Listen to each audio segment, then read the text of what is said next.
Continuamos con la lectura del profeta Jeremías, un nombre que, como ya lo vimos ayer, significa algo así como Dios exalta o incluso Dios lanza, porque este es un profeta exaltado o lanzado hacia un pueblo infiel, un pueblo que no quiere corrección, un pueblo que no quiere ser instruido, un pueblo que finge arrepentirse, pero que realmente le está dando la espalda a Dios. En los capítulos 2 y 3 que vimos el día de ayer, se comienza a anunciar este juicio que vendrá sobre Jerusalén. En Jeremías capítulo 4, que hoy vamos a leerlo, se anuncia la amenaza que viene del norte.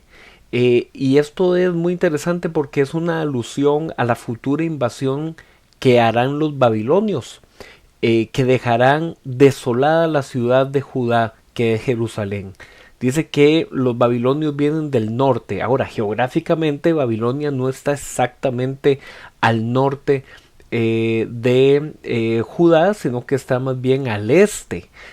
Pero ellos atacan a Judá por el norte. De ahí es que se utiliza mucho esa mención de que el enemigo viene desde el norte y viene como un león destructor de naciones, donde se estremecerá el corazón de los gobernantes, los sacerdotes y los profetas de Jerusalén.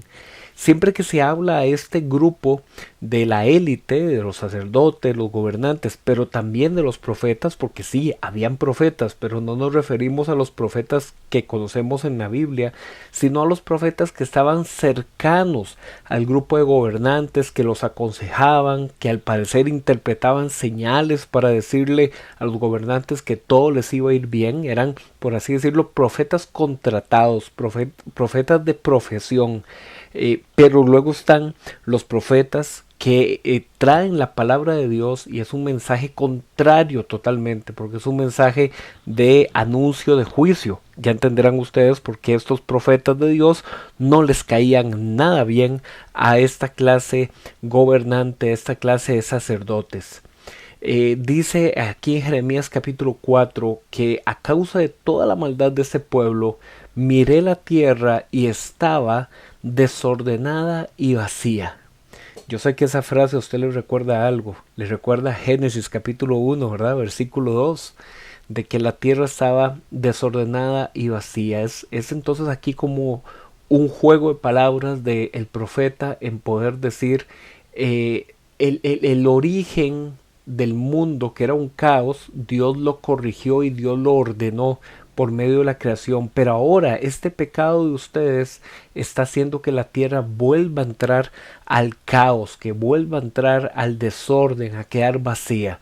Esa es la consecuencia de Dios, que les entrega una tierra y ellos con su pecado contaminan la tierra. Por eso también anuncia: todo el país quedará desolado, pero no los destruiré por completo.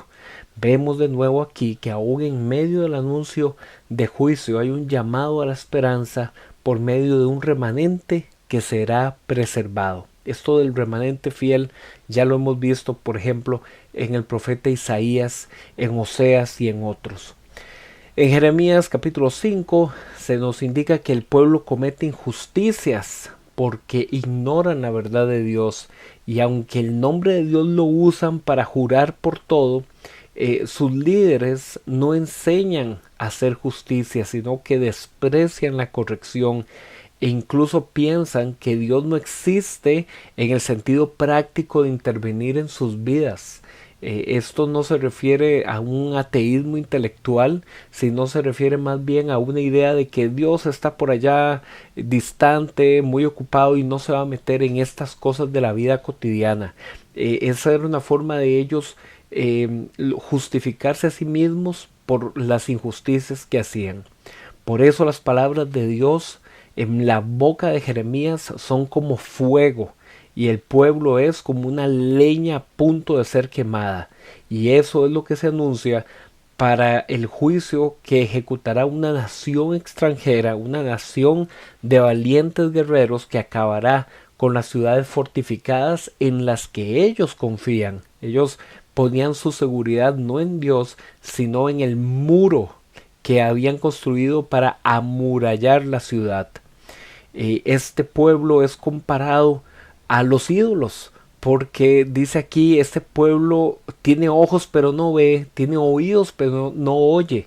Esas son expresiones que también ya habíamos visto en Isaías para referirse a los ídolos, que los ídolos eran hechos en madera o eran hechos en metal con figuras humanas, tienen ojos pero no ven, tienen oídos pero no oyen. Bueno, Jeremías toma una frase similar y la aplica ahora a este pueblo injusto que ya se han convertido similar a los ídolos que adoraban. Este pueblo está lleno de injusticias también sociales porque permiten que los ricos maltraten y que se hagan más ricos a causa de los pobres y de no atender a los necesitados. Así es que no solamente es que el pueblo es pecador en el sentido de la idolatría, sino también en el sentido de la injusticia hacia el pueblo. En Jeremías capítulo 6 se anuncia que el castigo vendrá contra Jerusalén por causa de su maldad, porque todos codician ganancias injustas, ya sea el pequeño o el grande, el profeta o el sacerdote, todos se han desviado. Y cuando venga este enemigo del norte, Babilonia, el profeta les dice, ¿saben qué? Mejor cuando eso pase, no salgan al camino, no salgan al campo, porque en cualquier lugar serán tomados. Y esto que es un mensaje de lo que va a ser el ataque de los babilonios, la caída de Jerusalén y la deportación, también tiene un mensaje similar a lo que Jesús en Mateo capítulo 24, cuando anuncia el juicio que vendrá contra Jerusalén, pero esta vez por Roma, dice frases similares, no suban al techo, no salgan al camino, porque ya el juicio es inminente. Eso lo vamos a retomar después cuando lleguemos al Evangelio de Mateo. A manera de cierre general, vemos en estos capítulos de Jeremías que se sigue desarrollando el anuncio del juicio que vendrá contra el pueblo por medio de los babilonios. Y para hacer este anuncio se utilizan descripciones poéticas y también se denuncia la injusticia social que el pueblo está cometiendo. Con estos capítulos vemos que el juicio de Dios no es solamente en contra del pueblo, sino sobre todo también es en contra de los reyes, de los sacerdotes, los profetas, todos los que se han desviado de la verdad para explotar a los más vulnerables y también para rechazar la corrección que viene de parte de Dios. Aunque va a venir la invasión, aunque va a venir el castigo, Dios también anuncia que va a haber una esperanza. El pueblo no será completamente destruido, sino que se preservará un remanente. Se nos vuelve a indicar aquí una idea que ya hemos visto a lo largo de varios libros proféticos, de que el juicio tiene un propósito purificador. No es destruir al pueblo, sino es crear un pueblo realmente fiel que busque a Dios de todo corazón. Mañana seguimos con el profeta Jeremías. Nos vemos.